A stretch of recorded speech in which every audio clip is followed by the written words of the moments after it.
dampak penolakan berulang pada kesehatan mental. Halo teman-teman, kembali lagi di channel YouTube kita.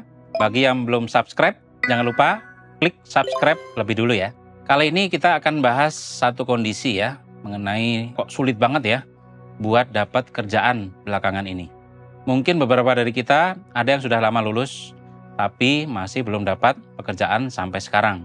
Sudah sering ikut seleksi di beberapa posisi, namun belum ada yang lolos sampai akhir. Beberapa mungkin responnya positif, namun ternyata tidak berakhir positif juga. Sekian banyak lamaran kita apply, namun belum ada juga yang membuahkan hasil. Seringnya malah terhenti di salah satu tahap atau berujung nice try aja. Suka sedih kalau kita mengalami hal tersebut. Dan pastinya ini membuat kita merasa nggak mudah ya teman-teman. Tentu tidak mudah untuk bisa bangkit lagi atau percaya diri lagi setelah ditolak berkali-kali di berbagai tempat. Penolakan yang berulang juga pastinya mempengaruhi harga diri atau self-esteem kita. Sedangkan jika kita memiliki self-esteem yang rendah, kita akan cenderung memiliki masalah emosional. Seperti misalnya gangguan makan, gangguan tidur, tidak bersemangat menjalani hari-hari. Self-esteem yang rendah merupakan perasaan sedih atau duka yang berkepanjangan atau berlebihan terhadap diri sendiri, serta hilangnya kepercayaan diri, merasa gagal dalam mencapai tujuan, maupun meningkatnya kecemasan sampai tingkat yang sedang bahkan berat. Kegagalan yang kita alami secara berulang juga menyebabkan kita terganggu secara psikologis dan cenderung akan mengambil keputusan atau tindakan yang negatif. Bahkan bisa saja kita malah mengharapkan hasil yang buruk. Misalnya seperti kita sudah menyerah dan tidak lagi mencari pekerjaan, membiarkan omongan negatif orang-orang menjadi kenyataan. Cacian atau sindiran orang mengenai kita justru kita wujudkan karena kita nggak punya lagi namanya self-esteem. Hal tersebut pastinya tidak kita inginkan ya teman-teman. Jika kita tidak mendapatkan apa yang kita usahakan atau yang kita rencanakan, tidak berjalan sesuai dengan yang kita mau, kita sebaiknya tetap harus memiliki yang namanya resiliensi. Lalu bagaimana caranya agar kita memiliki resiliensi dan semangat lagi ketika menghadapi kegagalan-kegagalan atau penolakan-penolakan?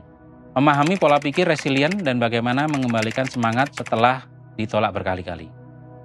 Bagaimana sih caranya mengembalikan semangat atau bahkan kepercayaan diri setelah mengalami kegagalan yang berulang-ulang? Ketika kondisi tidak seperti yang kita inginkan, maka kita harus punya resiliensi yang baik. Apa itu resiliensi? Resiliensi merupakan suatu kemampuan untuk bangkit kembali dan mudah beradaptasi dengan adanya pengalaman ataupun emosi negatif yang terjadi selama hidup kita. Jadi mau apapun kondisinya, seburuk apapun, bisa kembali bangkit dari keterpurukan. Dengan kita memiliki resiliensi yang baik, kita akan mampu untuk segera bangkit dari masalah-masalah kita atau peristiwa traumatis seperti ditolak berkali-kali ketika melamar pekerjaan atau gagal dalam proses seleksi. Selain itu, kita juga akan mampu dengan mudah menyesuaikan diri dalam situasi yang akan dihadapi di masa yang akan datang karena kita memiliki kemampuan dan semangat serta emosi yang positif. Tips psikologi untuk membangun mental yang lebih kuat dan optimis dalam proses pencarian pekerjaan. Membangun resiliensi atau kemampuan untuk tetap kuat dan pulih setelah mengalami kesulitan adalah keterampilan yang sangat penting, terutama ketika kita menghadapi penolakan berulang kali. Karena itu bisa menguji rasa percaya diri dan kesehatan mental kita. Penting untuk membangun ketahanan emosional agar tetap kuat dan positif. Berikut beberapa langkah yang bisa membantu membangun resiliensi tadi. Yang pertama adalah membangun growth mindset atau kita melihat sisi positifnya. Melihat bagaimana penolakan itu kesempatan bagi kita untuk selalu belajar. Ada satu penelitian neuroscience dari Stanford University yang menyatakan bahwa ketika kita melakukan kesalahan, ada bagian otak yaitu sinaps yang tersambung. Jadi dari situ kita bisa belajar lagi karena proses belajar itu adalah bagaimana neuron-neuron dalam otak kita atau sinaps itu kemudian saling tersambung satu sama lain. Yang kedua adalah menetapkan tujuan jangka pendek dan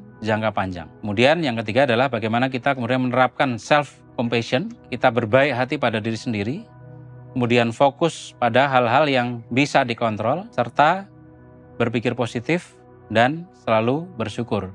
Tidak lupa kita selalu evaluasi dan perbaiki strategi terus-menerus. Yang terakhir adalah tetap bersyukur. Karena dengan kita bersyukur, kita bisa meningkatkan kesejahteraan emosional sekaligus kepuasan hidup. Jika masih merasa kesulitan untuk meningkatkan resiliensi secara mandiri, jangan segan untuk segera konsultasikan lebih lanjut ke para ahlinya ya.